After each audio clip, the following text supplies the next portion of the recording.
Between Predicates, War, Theses on Contemporary Struggle, by the Institute for Experimental Freedom, published 2013. This text from theanarchistlibrary.org. What we are bearing witness to is not a sequence of differentiated moments of revolt, but a singular situation in which events constantly erupt against government. Introduction. The following text came to life in late spring 2011. Inspired by the upheavals in Greece, Egypt, London, and Wisconsin, it originated as a collectively compiled set of analyses intended for discussion. Its current manifestation grew from this dialogue, and prior to the first week of Occupy Wall Street, Theses on Contemporary Struggle was born, a fragmented collection describing the conditions and characteristics of revolt in our time. After Zuccotti seized hold of our era's pulse, Occupy spread across the U.S. and confirmed some of our initial hypotheses. Something genuinely different was taking place. Something with a fucking hashtag. The theses became a larger analysis of our tumultuous times, and continued into the early months of 2013. Contemporary struggle is our way to conceptualize what links the events of our epoch, events that cannot be defined as social movements or categorized within leftist conceptions of reform and revolution. Events of the common form that struggles take after the collapse of the historical subject and the zone of the social. We define contemporary struggle as a vast set of heterogeneous practices of revolt that appear to have everything as their object. That is to say, events whose antagonisms are not directed against the state or capitalism per se, but against techniques of government, against the productive power of government. Perhaps we will be reproached for reducing the specificity of all the movements of the past decade. However, the velocity with which struggles since the Greek uprising of 2008 have moved from intelligible anger over a collectively perceived injustice to celebratory or revolutionary situations reveals that they are irreducibly revolts against a paradigm of government. Government no longer sits in a closed chamber of educated men. It acts through each of us and through every apparatus that orients us and amplifies our senses in a particular direction. Government doesn't just repress. It produces a distributed multiplication of governable subjectivities. Contemporary struggle resists, flees, and attacks being produced as a subject, appearing in the space between one coherent subjectivity and another. Because it appears in the space between subjectivities, contemporary struggle, consciously or not, contests the meaning of autonomy. Capitalism has done away with the social as a foundation to human life, leaving the individual as self-entrepreneur to develop solutions to the crises of baseless existence. If social media appears in the theater of culture and politics, this is because economic life demands that individuals collaborate on problem solving. In order to develop itself in harmony with the economy, the individual is allocated the self as a vehicle and instrument of freedom. It is given the space to think freely, go against the rules, and open doors of creativity, if only to eliminate flaws in the flows of the economy. Government needs subjects to self-govern, because principles no longer reign with any authority. The economy needs subjects to self-manage, because technology and ecology present fatal limits to its rhythm of expansion. However, when struggles originate in an open field devoid of authoritative principles, the desired effects of self-management sometimes fail to materialize, and in turn, the space between coherency, contingency, and predicates can appear more hospitable than the generalized hostilities of economic life. Contemporary struggle locates a space of autonomy as a potential for a different way of living, and holds on for as long as it can. Contemporary struggle reveals the limits of language. The grammar of justice, democracy, and equality could limit past movements because these terms were situated in a meaningful discourse, that of the enemy. Today, these words and institutions are empty.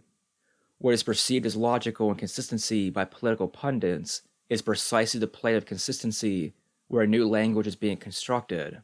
The parodic, ironic, and absurd character of today's movement's discursive promiscuity irrational application of language, and use of memes reveal a new language coming into being. Contemporary struggle loves, hates technology. It's no surprise that the same mobile apparatuses we are required to buy to integrate our lives into the flows of the economy, smartphones, laptops, and tablets, are the media protagonists of the turbulent present. However, the use of technology by today's uprisings is not mere affirmation.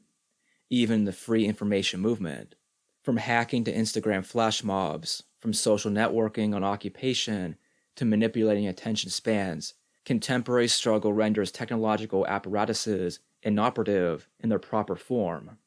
Contemporary struggle would produce a basis for either generalized ungovernability or a more horrific form of government. Social movements from the 60s to the late 90s created the conditions for general self-management. The most radical horizon they could perceive was a world democratically administered and without work as production. The social movements anticipated the distribution of racial, gender, and sexual subjectivities, freedom as choice, and cybernetics. Today, their demands reflect back at us in so many commodities, so many techniques of government, so many empty environments effectively managed by food and retail attendants. Today's revolt could give way to our dreams or our nightmares.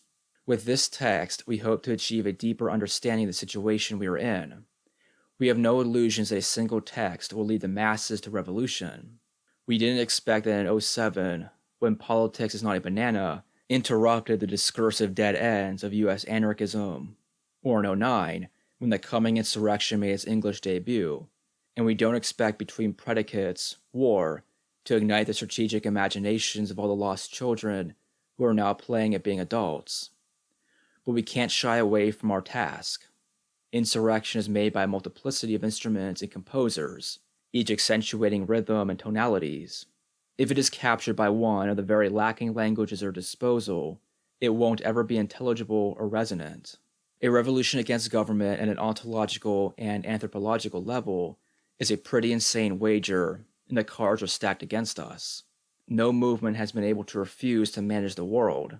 No struggle has ignited class war at the level of flexible and superfluous labor.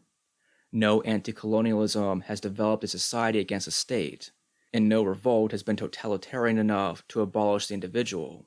And yet, today, we feel strangely optimistic. In the last decade, there is increasingly less time between an event and the normal flow of things.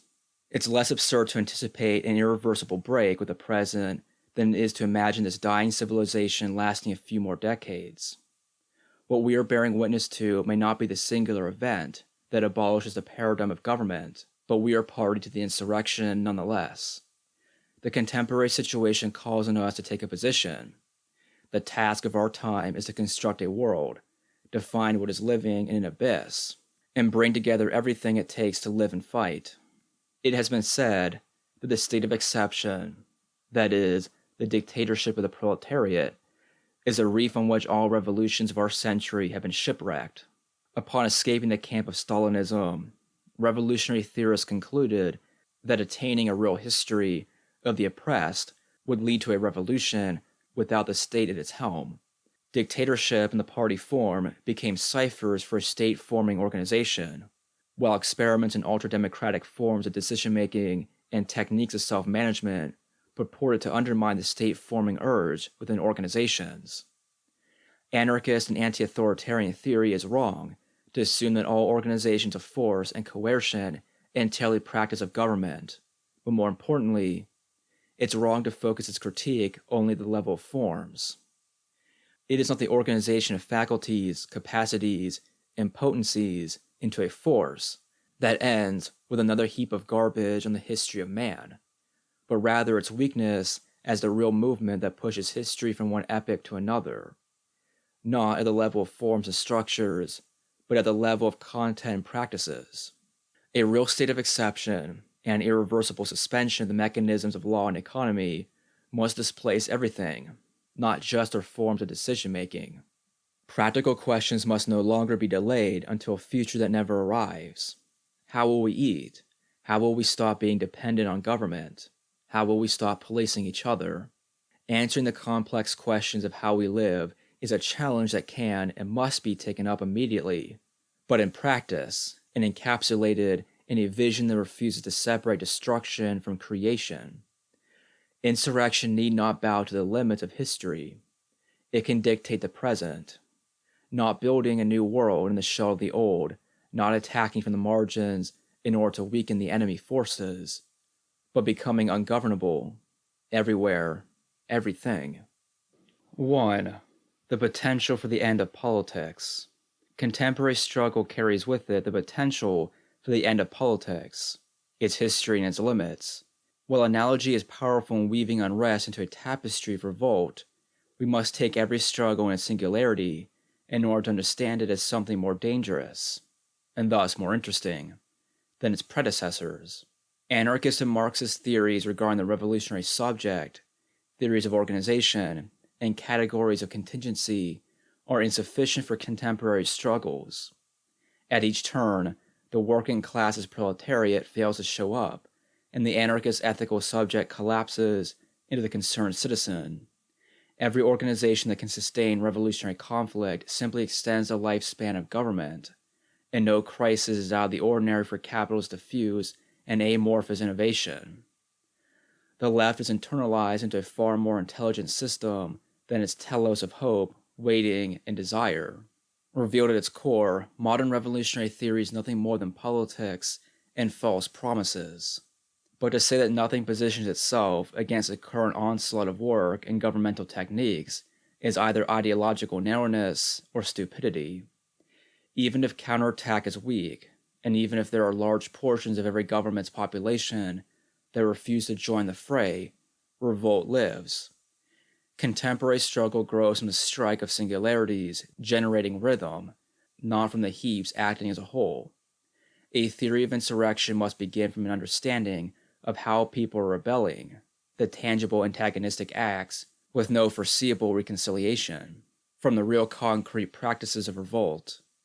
Here we become attuned to the initial rhythm of a complex composition of war. Writing a theory of insurrection forces us to be beside ourselves, observing with care, even applying optical pressure in our most favored subjects. Critique may be useless in the contemporary abyss.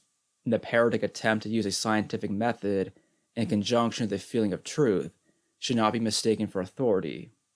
The theorist, like the author, is garbage to us. If the practices we glean from these dead subjects have any purpose, it is in service of a collective intelligence. A theory of insurrection cannot remain neutral, much less objective. Our task is to draw a line that links the languages at play, and to realize a new language coming to being through our particular crisis. The relations between us have been the blind spot of the left, and government has located these spaces as its contemporary site of deployment. What today begins as a hobby is produced tomorrow as a governable subject. The space between beings is a site contested by contemporary struggle. Our era is marked by technological integration in the most intimate spheres of life. With this comes a consolidation of oppressive forces, new practices of self-management, and an ever more diffuse police. Severed from the broken family structure, and without any people or home to call its own, revolt comes with an iPhone in its mouth. The concrete practices of contemporary struggles are strange, to say the least, but only a hipster cop could be blind to the powerful signs that say, "Let's be done with it." 2. A revolt against everything. Capitalism is not life, but it does dominate and predicate life. In such conditions, all the practices, disciplines, and relations that constitute social life come to enunciate little more than the cycles of exploitation and despair. Each social practice appears to those in revolt as an axis upon which everyday misery turns. Thus, the insurrection has literally everything as its object. Destroy everything, especially what you love, was the evil intelligence of the Black Bloc and the occupations of '09. This crystallized in 2011 through a series of strikes at the dispersed heart of the metropolis. The fire ignited in Tunisia resounds with 10,000 arsons. In the US, flash mob attacks proved to be one of the most advanced and terrible examples of this contemporary political phenomenon. In Egypt, the so-called non-violent revolution saw fire stations set ablaze. Its moments of glory were not the siege of the palace, but the nights of low-intensity combat between civilians. In London, like France in '05, when the burning and looting began, the student movement that led the first response to the government's austerity measures was disarticulated, and its subject was rendered obsolete. What is currently underway is an unraveling of the deep anxieties bestowed on all populations by a century of productive repression and pacification.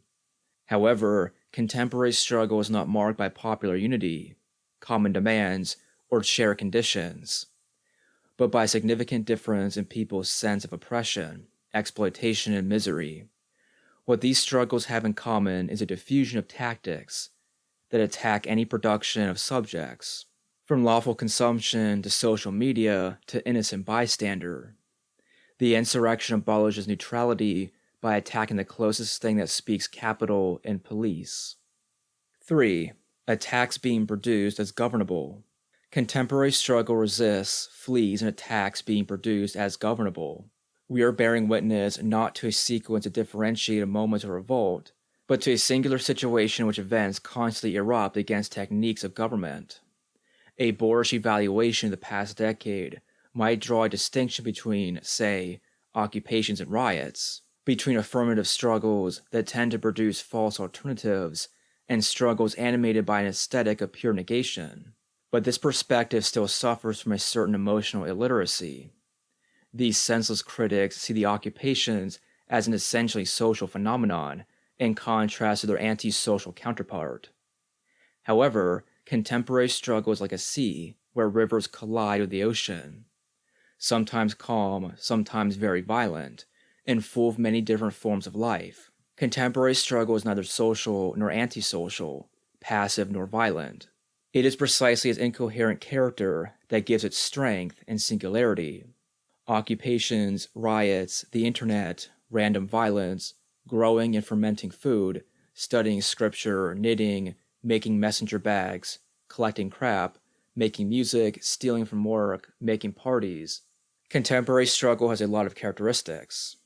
While struggles that define themselves as purely affirmative or negative are limited, they still emerge from a common pang and a need for something else. Contemporary struggle contests the meaning of autonomy. Autonomy is invoked at the threshold, in crisis, between this failing governing principle and the next, because what exceeds the law is precisely what mobilizes it. Autonomy, self-law, is the hinge upon which any future rests. In the business world, this is the practice of the lone entrepreneur or team of innovators finding a creative solution to the limits of the market. From the perspective of government, autonomy connotes self-management, innovation, and living with regard to the economy. From the perspective of struggle, autonomy connotes self-organizing, ethics, living without regard to the economy. The situation we are in is not simply a crisis of the economy, but a crisis of the foundations of what we have called life. The crack that runs across every subject is currently opening up, and in this moment, there is an opportunity to escape. Government was founded not merely on the consent to be subject to the modern state, but also on practices that could be massaged into the shapes of identity and subjectivity. The crisis of these practices, which contemporary struggles reveal, calls into question human life as man the governed. Autonomy, even in something as banal as an occupation, protesting wealth disparity, carries with it a radically different human life. Thus, at the core of contemporary struggle lies the question, what does it mean to live a life? From our perspective, this is the real historical conflict taking place. How can life be broken away from the effects of law and economy? How can we stop being creatures of government? If the popular assemblies and occupations are put to work for a mythic alternative, the development of self-managing communities to do the work of government, the exclusion of antagonisms in search for a pure, peaceful politics, then these forms will end up strengthening the anthropology of man as a passive being, removed from nature with a penchant for safety.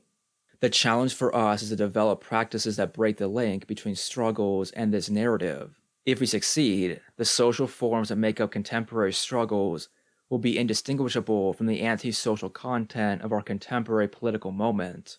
This is the lifelong vocation, an experimental methodology that refuses to separate the material, martial, and spiritual spheres of living and fighting. 4. No democratic strategy. There is a lot of talk of democracy, but there is no democratic strategy that contemporary struggles can apply to achieve their goals. Struggles do not cohere socially, much less democratically. Today's antagonisms do not stem from a need to be included.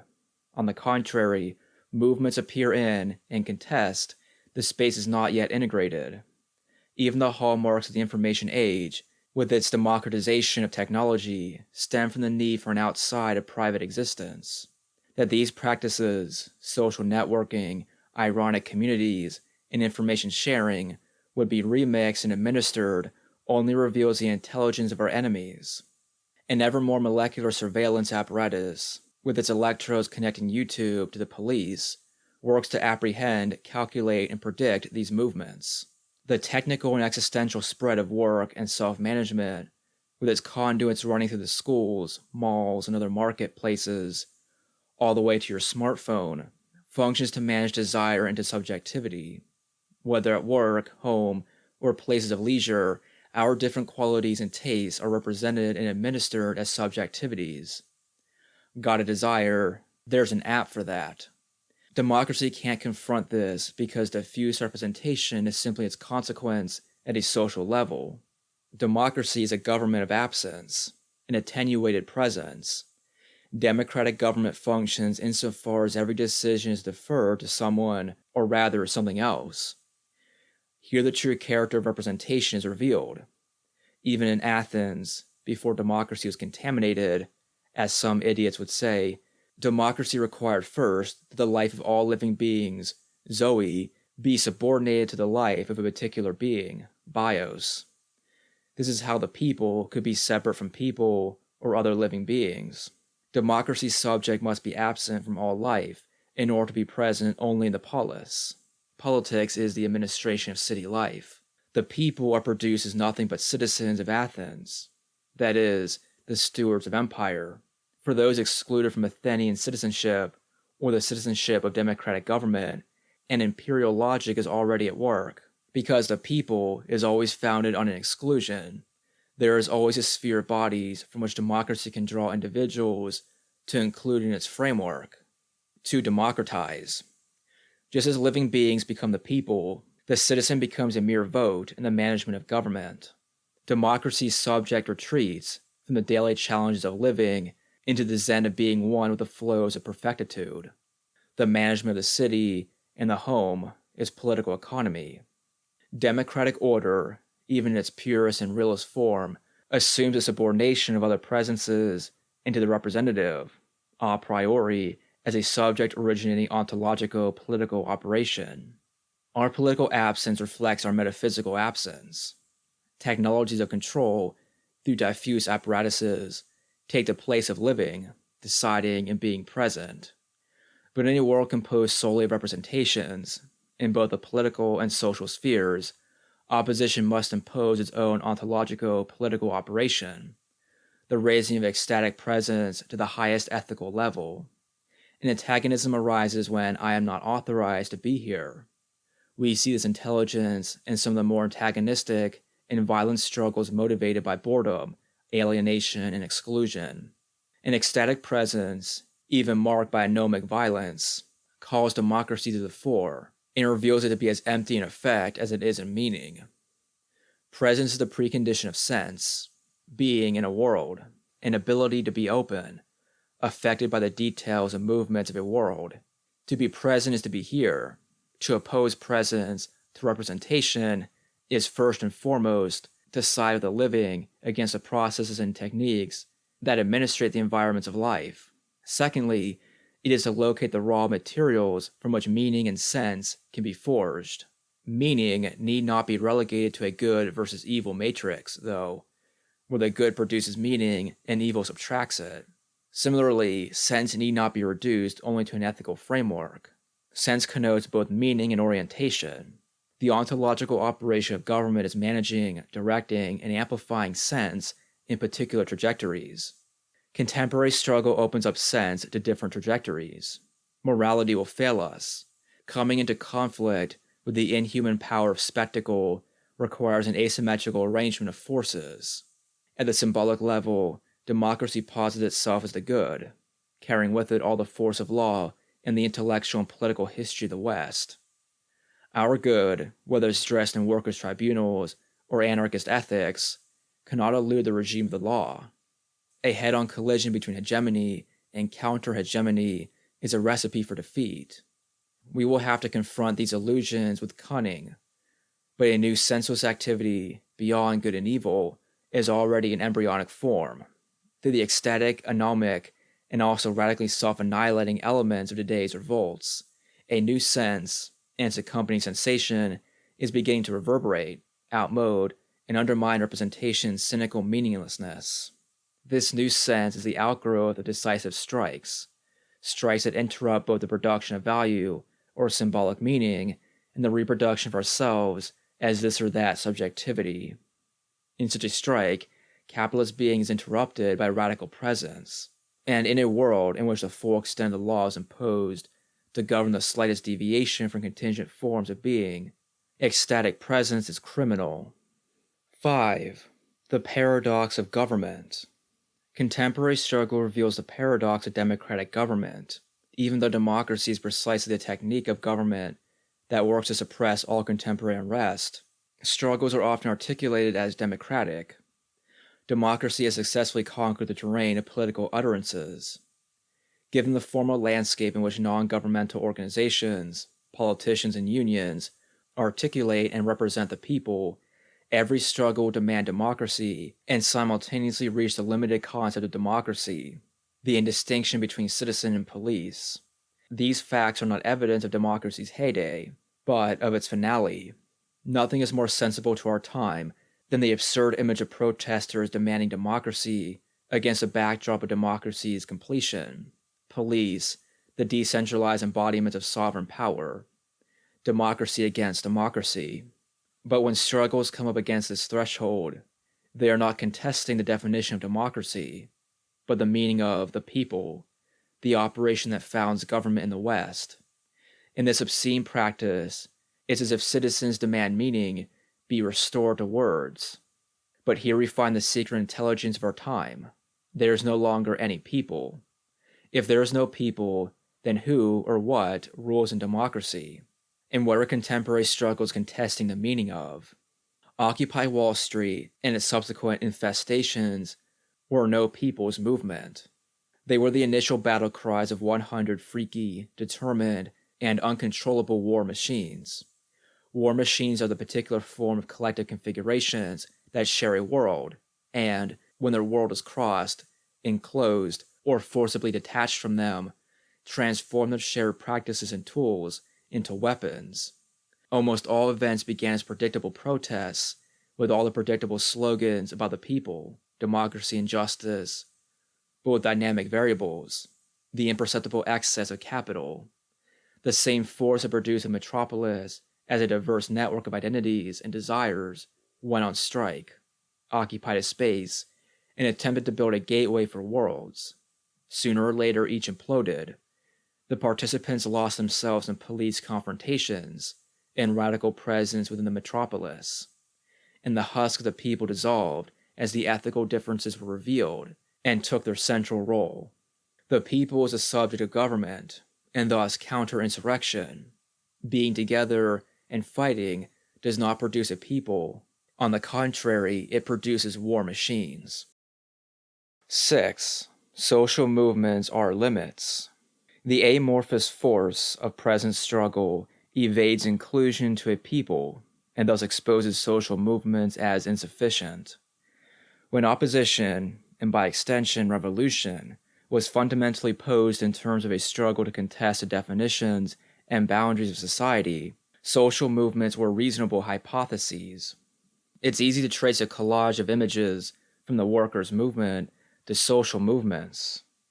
Fists, stars, crowds, hammers, and roses, all invoking a unitary social terrain under siege, but with reconciliation on the horizon. Always the image of diverse togetherness, the sun, and order. Today, when what is at stake is a point of singularity, the crack that runs through each and every subject, no struggle that subordinates that fissure to dreams of social unity is adequate to the historical task. When struggles don't cohere, but collapse, diffuse, and mutate, a different framework of movement and growth must be imagined. Social movements are limits that struggles are practically overcoming. The Black Bloc appears in Egypt. Immigrant youth burn everything, even the mosques, synagogues, and churches. Riots against police transform into celebrations. Students occupy their universities and interrupt an indebted future. At the spaces of intense social decomposition, malls, schools, and movie theaters are riddled in the bullets of painful existence. Individualist sects give birth to urban guerrilla adventures from Greece to Mexico. Managers are kidnapped and workers threaten to blow up their closing factories if they aren't paid pensions. What is repressed returns with irrationality, ferocity, and daring. Struggles are shaking off the weight of society, the people, and all the baggage of the 20th century. In these events, protracted struggle and intense attack seem to collapse into each other. Through their riots, the young, precarious, and unemployed workers produce the force of solidarity and continuity afforded by the unions, to which they have no access. The isolated individuals and small groups find each other in a new sense of partisan dignity. The industrial workers find that the illegalism of the 20th century is the only way to get what they want, and the urban guerrilla figure of the previous decades collapses into the average city dweller who doesn't pay for the subway. Struggles begin to have a certain attention to detail, a certain intelligence that was once reserved only for those fluent in crime. While it's perfectly clear that there's nothing like a society left of the bare lives drifting through workplaces that hire illegals, or to senseless American youth, rebellions by the least likely subjects show the beginnings of an insurrectionary double secession, where the limits of modern revolution can be laid to rest. A double negative is a positive power. This double secession comes as a break from society, which is to say, the lineage of progress through hard work and hard fighting, and a break from the narrative of the left, which is to say, the lineage of the development of the productive forces through the conflict of labor with capital. They don't even know what they want is a common critique of the demandless character of contemporary struggle. But innovation is now the only permitted solution to the market's limits. What's the old individual entrepreneur narrative? You don't ask for success, you go out there and take it. The struggles that still attempt to enunciate a demand are unintelligible to those who grant them, because capital, breaking with the limits of society, doesn't break the language of beggars. The struggles that demand nothing imposes their desires as measures immediately.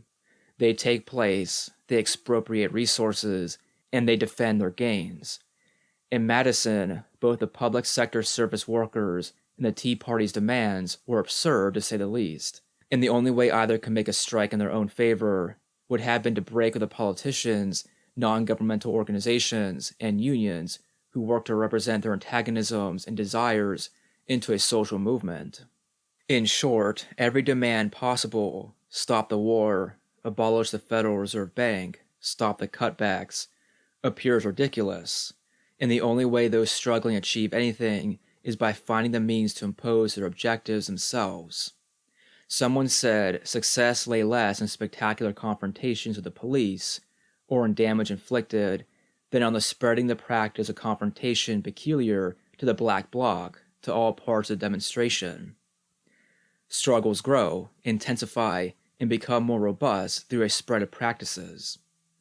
Perhaps for those who are everywhere without a people, this is a language. When a practice resonates, it can penetrate the smoke screen of fixed identity. When a practice carries a world with it, when its tactical effect and affect are the minor consequences, it is no longer just a tactic of a strategy, but a gesture. Autonomia was a gesture. With it came a world of collective spaces, pirated radio stations, armed demonstrations, and expropriations.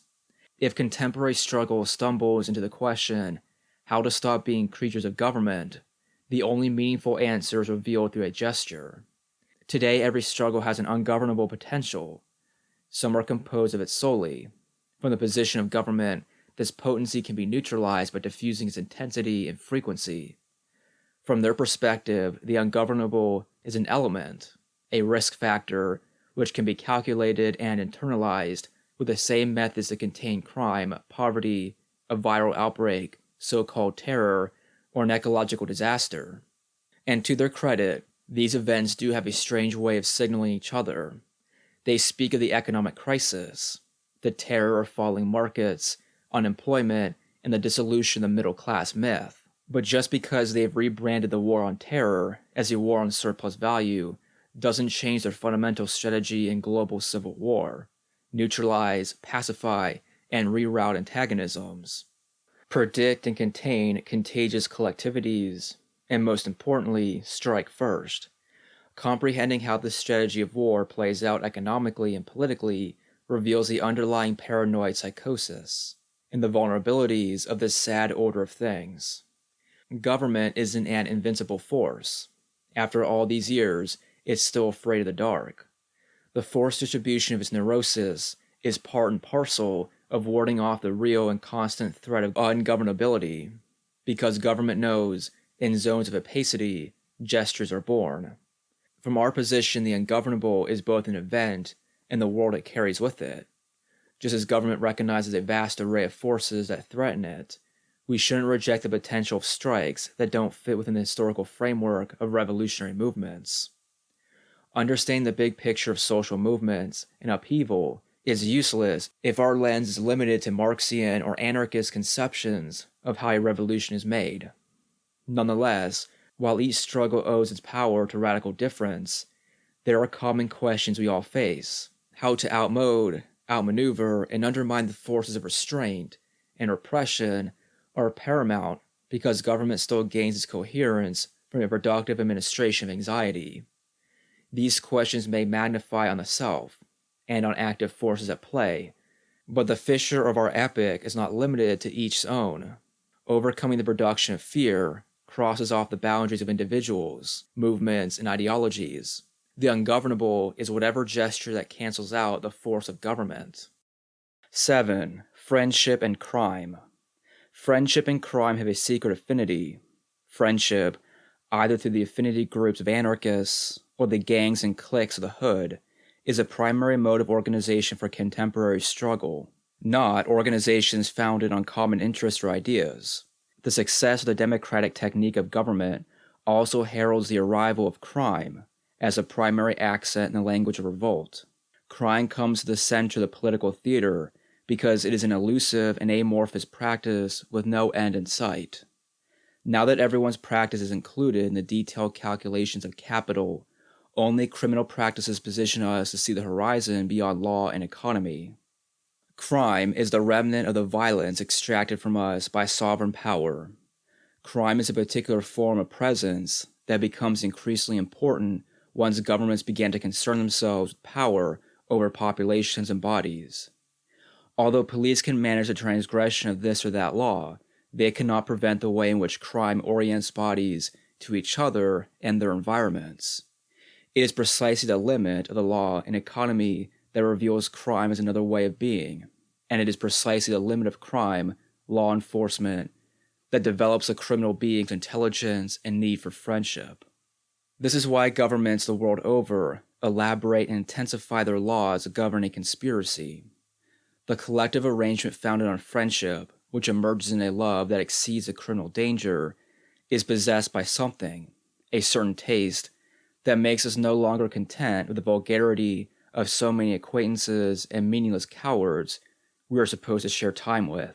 The scandal of the roundups of activists, eco-terrorists, radical Islamists, immigrants, and gangs is not that such acts are unjust, prejudiced, or undemocratic in principle. The operation is an attack against friendship. The message is, be alone or join together in prison. Every struggle must break what attaches it to the apparatus of law, in order to even feel like anything different. It's no exaggeration. No one cares unless it gets messy. Nothing can change without a population first refusing the effects of care, inclusion, and obedience afforded by government. From anti-globalization to the CPE, from the Bond Law riots to Greece, from the London student movement to the London uprising, from Iran to France to Tunisia to Egypt and back to the US. Indicated by a stumbling and intensifying frequency of uprisings, we are feeling the growing pangs of insurrection. Contemporary struggles prove that everyone wants to fight, precisely because no one knows how. It's going to be messy. 8. Communizing measures. The challenges we face are not problems to be answered with a formula, mostly because ideas are not reserved for the conspiratorial whisper. There is no shortage of loud mouths blabbing out facts and opinions. For every problem that faces society, an answer has already been dreamed up by psychologists, sociologists, and public relations firms. If the war machines currently forming around the most tangible and ridiculous crap are to grow, then the question of how must come to the front. Some comrades have rightly concluded that the immediate next step after a site is occupied is to take what is needed to keep it that way. During the first few days, it would be foolish to turn away the donated sleeping bags and pizza. But is that really a dignified life? And will that last? Despite how much the left relies on the myth of public space in order to legitimize taking a space, the situation of an occupation is already out of control. The question is how to make the situation habitable for us, against whatever acts as a force against us, whether inhospitable weather, the police, or food scarcity. Some would call these techniques communizing measures. 9. Organized, precise, cruel the party. There is an old fairy tale, perhaps a bit frigid, the fiction of the party. In this fairy tale, things don't just fall apart. We act decisively. We're organized, we're precise, we're cruel. The party is a sense of we that exceeds the struggle. Because of the regime of forgetting, of senselessness, it is paramount to the elaboration of our tactical and sentimental education, to our collective intelligence, that we live past the untimely death of struggles. While it is unnecessary for contemporary struggles to be recognized as the acts of the party has no flag, no symbol, nor any sign beyond the pure evidence of its presence. It is indispensable that we keep telling the story, because this myth has a tendency to become real. Party is the only word for a collectivity that remains open and yet binds its participants. It is no coincidence that the sense we get from a wild party growing larger and more uncontrollable and then getting busted up by the police is the same sense we get from being drawn into a heated argument where we take this side and our enemies take that one. Drawing lines is no vice. The growth of friendship is the only path out of the anxiety of general hostilities. However, the party's virtue is less in its power to cut ethical ties and more in its ability to remain radically open. The party is open to anyone who takes part. We need the party because we need a collective force that isn't predicated on ideology or fixed identities. Building the party, constructing piece by piece an open position of antagonism is paramount in our time, because every collectivity of past revolutionary movements and every collectivity possible thus far has been contingent on its limits, its predictability, and its fixed movement. Some theorists believe the party is like our own Leviathan, our own mechanical collective politician that we can control with our many tiny puppet strings, and whose strong fist we can direct against the capitalists. But we don't act as subjects on objects. We strike with chaos. The party is a plane of consistency, a world, really. It is all the beings, spaces, and deeds that oppose a world of law and economy. The fault runs to each and every one of us, a crack that grows with time, pressure, and excitement. A slight displacement brings skyscrapers from the heavens back to earth. A small act of sabotage stops trains from delivering grain, arms, or workers. A strike blocks the factories, ports, and refineries. An occupation interrupts the reproduction normality, and in its own sweet time bids every government adieu. At its center, one finds that the party is really nothing other than the collective imagination of all the singularities of which it consists. In this way, the party is always also an imaginary collectivity.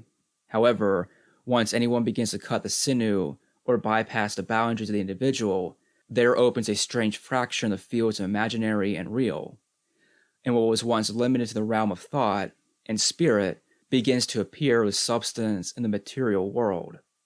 The First International and the constitution of global proletarian class struggle is one of the best examples of this magic. The party forms around the world historical conditions, which is to say, because it is its collective imagination becoming real, it forms as a constellation of antagonisms, and as a sense that links these antagonisms. The party is a sense of we that can be felt when we experience a need to be there to help fight, to reverberate, or to intensify a struggle. Today, the party is first and foremost the party of insurrection, the party for an immediate and irreversible break with the order of things, the dream of all who rebel and the nightmare of all who govern. Those who hear the call, the liaisons of the party, the active minority, those who each day weigh their suicidal despair against their cold optimism, inherit a great deal of responsibility in being at war. Ironically, our first task is to give up on the narrative of conventional politics. The party will never be the organization, the union, or the community. The party may be open, but the discourse in which we are condemned to participate is a closed circuit. It opens only by chance or misfortune.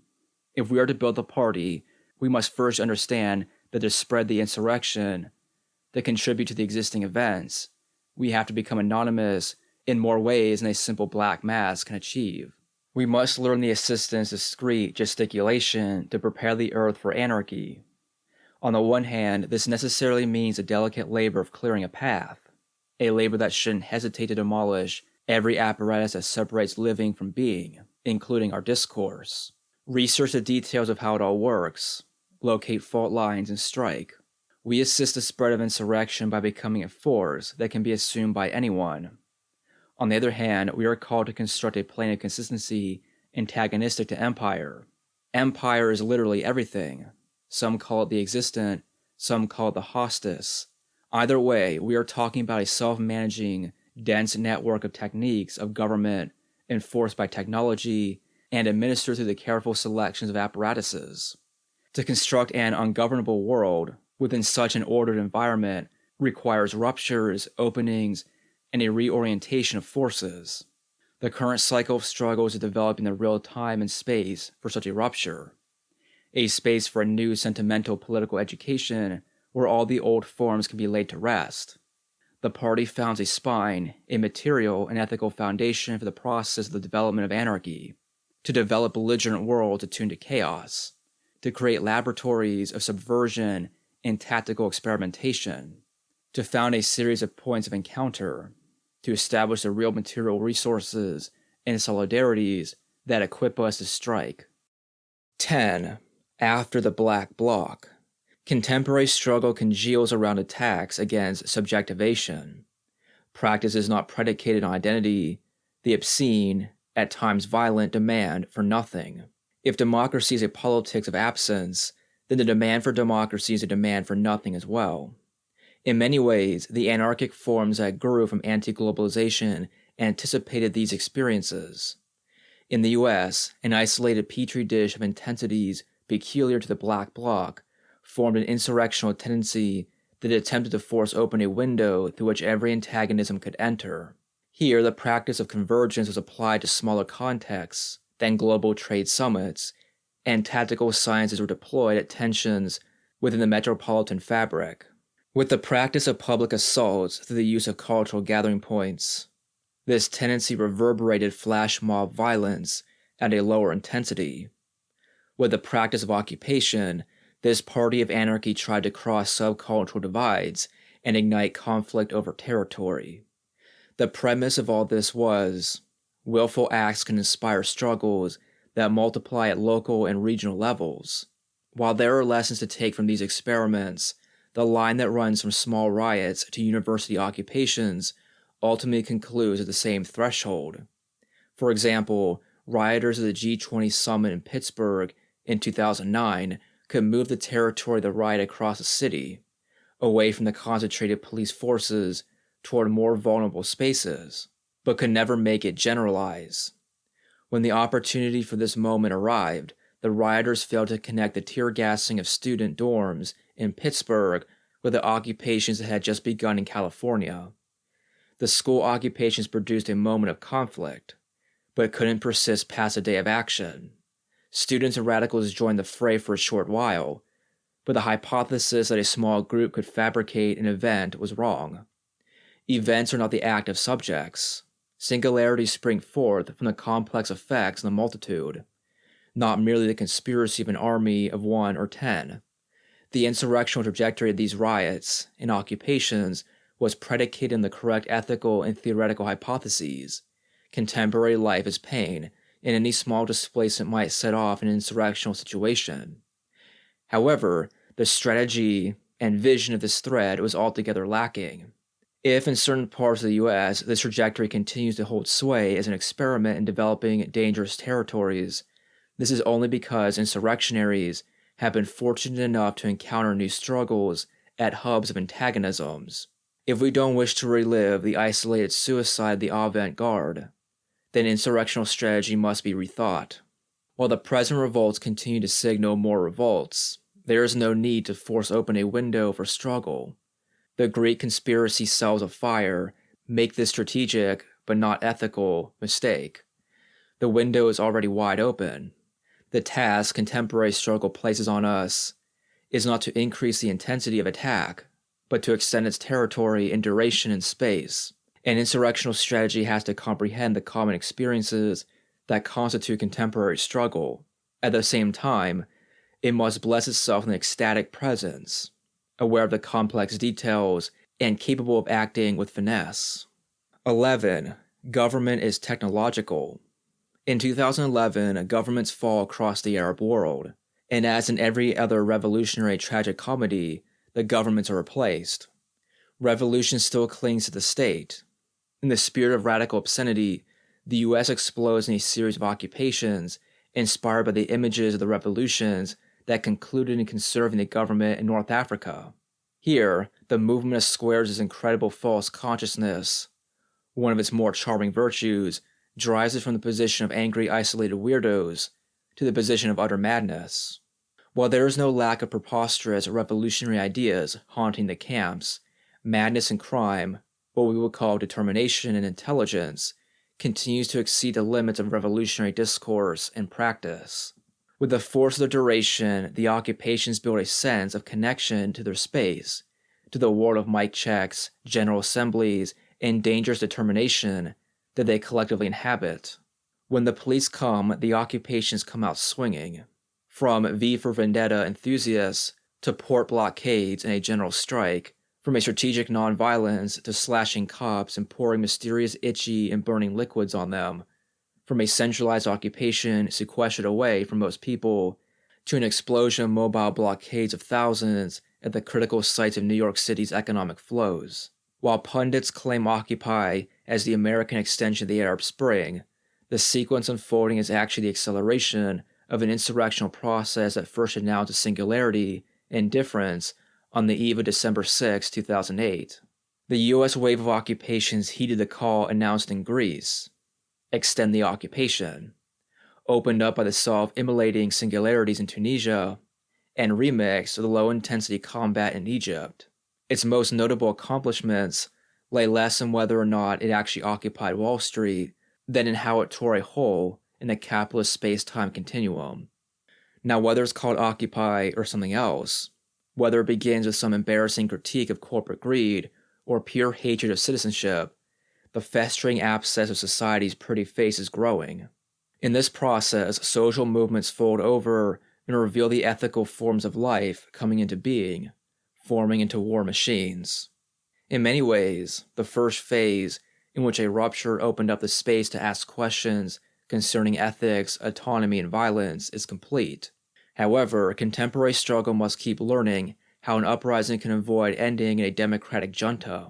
The spread of blockades, occupations, riots, and communes is not just the only ethical position for us, since such tactics attack government and economy in each of us.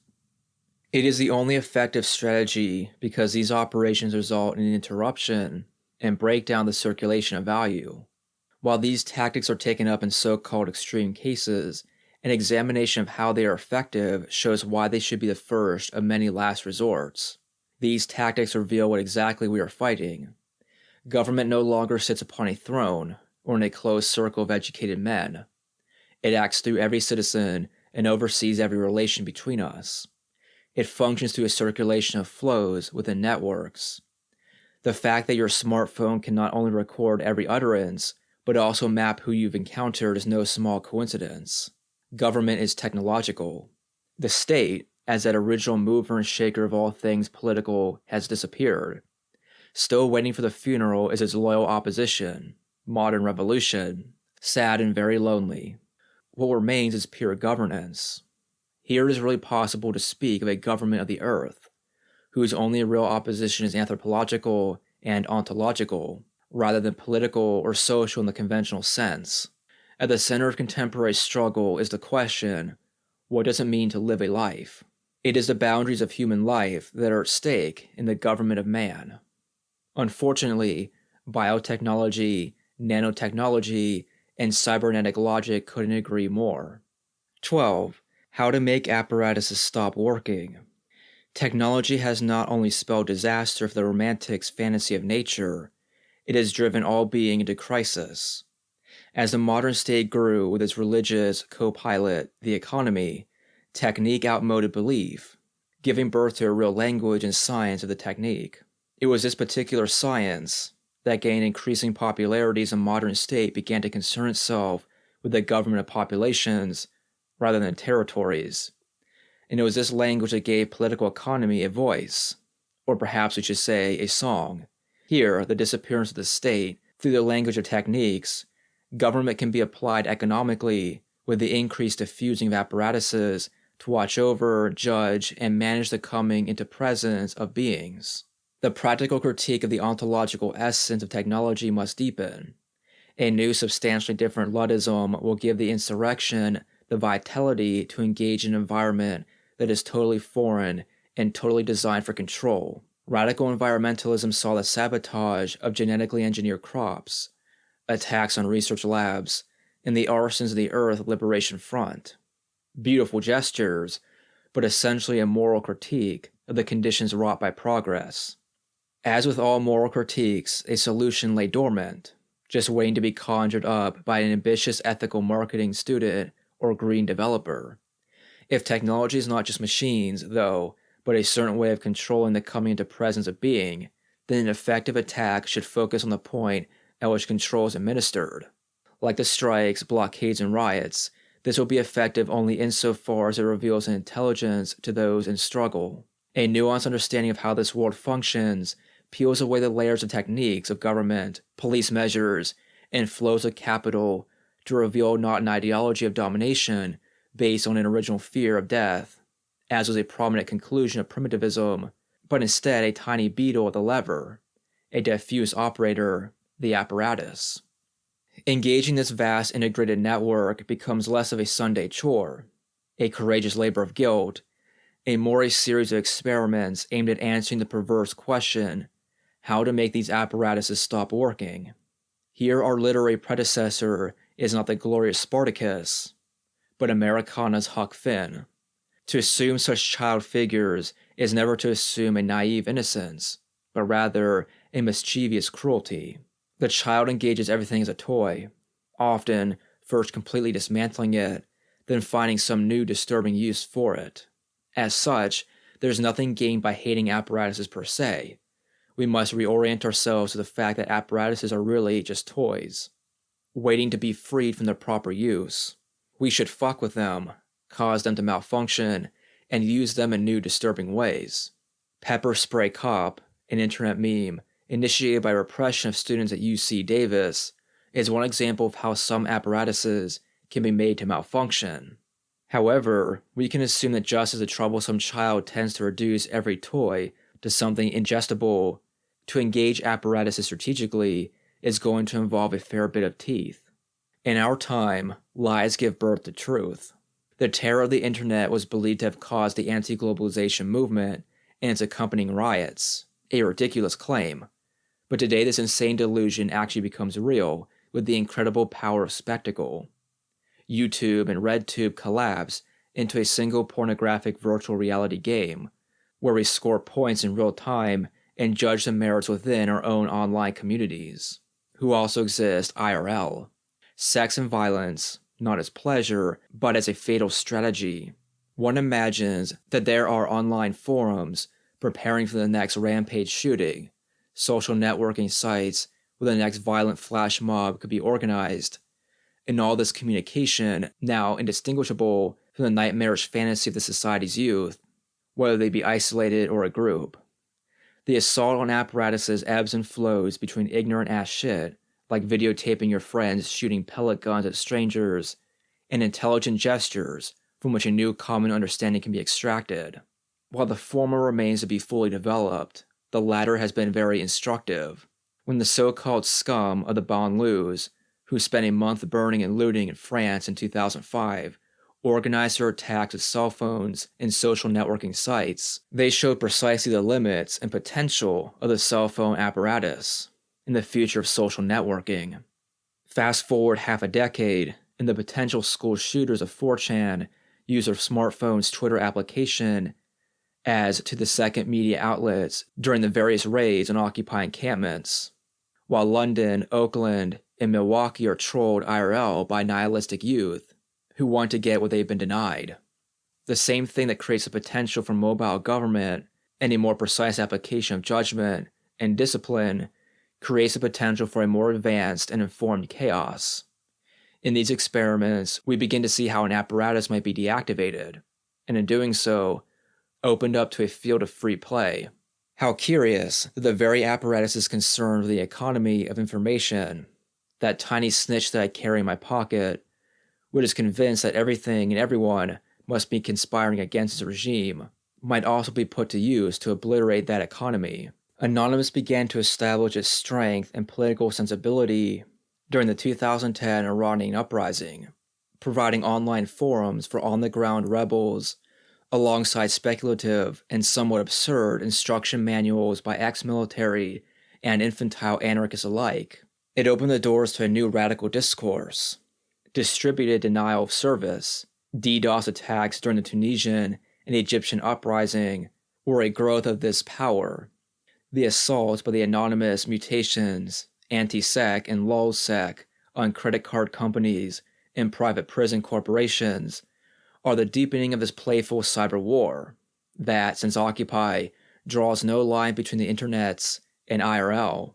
We've seen what can be done with cell phones, YouTube, hacked Facebook accounts of celebrities.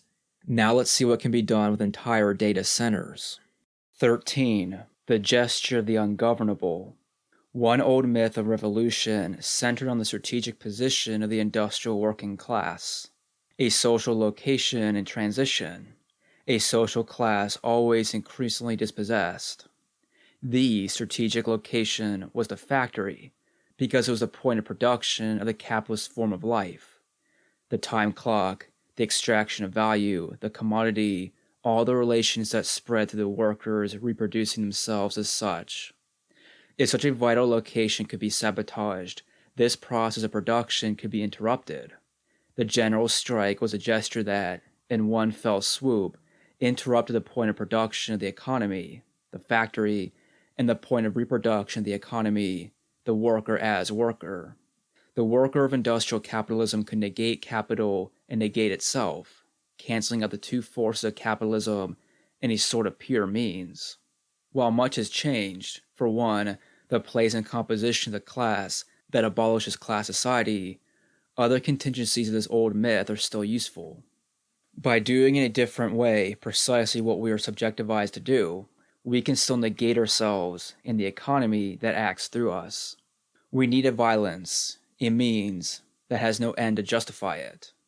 We need gestures that simultaneously interrupt an apparatus's function, rendering it inoperative, and return it to our hands, making it our weapon. For us, establishing the content of friendship is the first step in this process. The riot, occupation, or blockade is simply a possible form. Friendship is conspiracy. To conspire is to breathe together, desire together, live together, to get organized together. It has been said that the riots of today are nothing new. There were far more violent eruptions in past movements and historical moments of trauma. However, our time is unique insofar as no crime escapes the subjectivation of terrorism or placement within its corresponding arena of anxieties. If crime is the only position that enables us to view a horizon beyond law and economy, terrorism is a fantastical mirror reflecting the society's shameful fears of the unknown.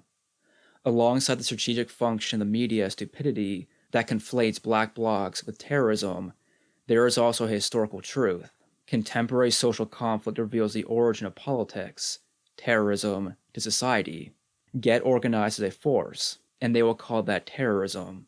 We must not be blackmailed by the ridiculous dramatization of the political, but we must be intelligent. Riot replaces protest because the content of contemporary struggle does not contest the meaning of the social but rejects it. This ethical line connects the single-issue terrorists, the suicidal youth gunmen, the rioters, the violent flash mobs, the strikers, the health-conscious gardeners, and the student occupiers. Whether we demand democracy or chaos, contemporary struggle edges toward a total unraveling of the particular anthropology of man as the governed. Riots are the contemporary figure of politics because, unlike social movements, they pose a practice that refuses the recuperative operation of legitimate representation. If they are to be more than a pressure release, though, riots must be stretched out and remixed tactically in order to test their potential. The movements of occupations revealed how riots can be of use to take space, to advance the sphere of the occupation's influence, and to create habits to defend against police. Riots must begin to make entire zones of the metropolis uninhabitable for capital, to make it impossible to extract value from life. We must next learn how to stretch out the time that instantly takes hold during the riots, to become accustomed to an environment of chaos, to make it last. In these environments, through discussion, tactical promiscuity, endurance, and mutation, new specters of force will arise, new experiments of living and fighting. Each will be increasingly indistinguishable from the last, save only the accent mark. An anonymous and terrible force, manifesting as swarms, our movements will always be rapid, albeit chopped and screwed. 14. Life without predicates. As insurrection becomes a common situation, time will begin to contract. There is today increasingly less time between the normal and predictable flow of things and the interruptions, natural disaster, terrorist act, or social regression. When there's an event, it feels as though we are living in revolutionary times. Afterwards, it feels like it was all a dream. Crisis management as a technique of government imposes a certain regime of urgency as a way to cope with the signs of our era. When something happens, they are quick to document it, explain away its content as contingencies of possibility, allow everyone to have their stupid opinion in comment threads, and allow everyone to like or not like it in order to neutralize its contagious effect. The policeman's baton no longer extends merely to the academic's pen, but also to your iPad. Counterinsurgency means preventing the effects of an event. While everything, even our own theory, optimistic or skeptical, conspires against an irreversible break with the present, the establishment of time and space attuned to the chaos and play is paramount to the coming into being of a real revolutionary movement. The slow time of discussions, shared meals, erotic gestures, and friendship displaces the urgency of false crisis and opens up a second time where knowledge and communication spread with incredible velocity. It's like a moment that feels like a lifetime. When rooftop discussions give way to a demonstration of thousands, fall into a riot when the police show up, and you immediately learn how everything you're surrounded by is a weapon, the crowd's ingeniousness finds some way into a closed grocery store, becomes looting, and everyone learns how their force was the real power that opened the doors, that fed their friends. Giving ourselves the pleasure of a slothful insurgency also gives us the time to encounter other insurrections, other times, and other forms of life to which we've been forcibly desensitized. We can take time. The same friendship that fills the content of riots and occupations is the basis for any collective operation. If we find no satisfaction in the mere drama of movements and their inevitable demise, then we need not accept the false alarm of critical issues, nor that of hopeful social reconciliation through protest movements. We are in a situation that can grow to become a revolutionary situation. There are no subjects or objects, only forces at play. Everything, as it is, conspires against us. We have to understand the initial barriers of struggles as the result of the normal functioning of order, in which we are all intimately embedded. In the U.S., struggles are limited by both the expansive geography that constitutes a collapsing social fabric and the architectural reality of exclusive and private space. Zuccotti Park was one of the most inhospitable environments for an occupation. Oscar Grant Plaza was not much better. And while many Americans heard such murmurs about Occupy Wall Street, many more live in a different world. The occupations becoming an event, getting messy, are what causes them to affect others beyond the immediate sphere of the event, and beyond the comfort zones of various milieus. Active insurrectionary patience means giving ourselves the time to make a world that is inhabitable, whether or not it's Zuccotti Park or Oscar Grant Plaza. It means taking the time to get access, by knowledge, wealth, or cunning, to real resources that feed struggles and make them stronger, that make a return to normality seem more absurd than the initial conspiracy to sleep in a park together. While our project is total and intentional, the insurrection's growth and density depends on nothing beyond its own resonance and capacity to interrupt the complex flows of normality. When something really happens, having spaces, known and lesser known, across a metropolitan network is a vital contribution. Just as the workers' movement's proletarian community provided for itself in the event of a strike, we should collectively prepare and share resources as an act of force. We need a new strike fund now to materially anticipate the crisis we want in order to act from a position of strength. A revolutionary movement is composed of an asymmetrical rhythm, a chopped-up beat, and a droning bass line. The rhythm creates the possibilities of encounter. The beat, intensity, accentuates the force of the rhythm, and the droning bass line supposes a frequency. Each advance or offensive we set off should attempt to tie these components together, and this happens as struggles meet and overcome new limits. When we approach a port intent on blockading it, we are approaching a new question regarding the viscosity of the struggle. Will this given struggle flow over its political limits and contribute to the formation of a revolutionary movement? The ports, the food depots, the water plants, the energy plants, and refineries all pose this question. Just as all the apparatuses at work in transporting bodies, goods, and arms, or mobilizing identities, desires, and effects, beg a certain question, so does every apparatus that constitutes the infrastructure of modern civilization.